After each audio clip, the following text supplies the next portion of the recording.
Que vous aimiez Donald Trump ou pas, peut-il vous aider à gagner de l'argent? Voyons cela ensemble.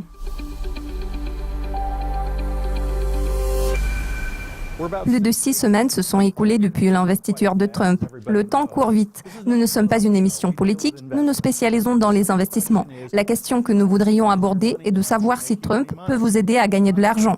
C'est une question bien difficile. Vous vous dites peut-être qu'il vaut mieux vendre toutes vos actions et obligations, acheter de l'or et vous cacher quelque part. Pourtant, ce n'est pas très pratique. Alors, qu'est-ce que je peux vous recommander? Certains marchés se situent à leur plus haut historique. Vous n'avez qu'à regarder le Dow Jones. Bien sûr, cela ne concerne pas tous les titres. À l'heure actuelle, les titres des sociétés à petite et moyenne capitalisation semblent avoir le plus d'attrait pour les investisseurs. Le marché européen ne s'est pas complètement rétabli.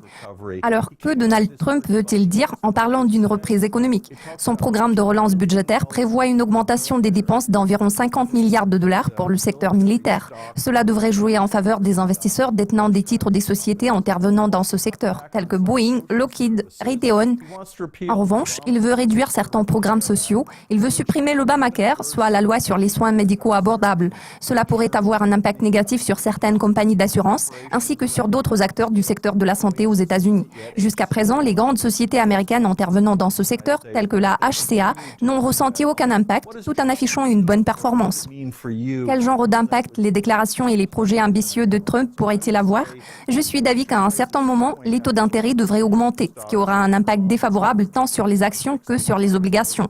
Par contre, cela devrait jouer en faveur des titres à revenus fixes.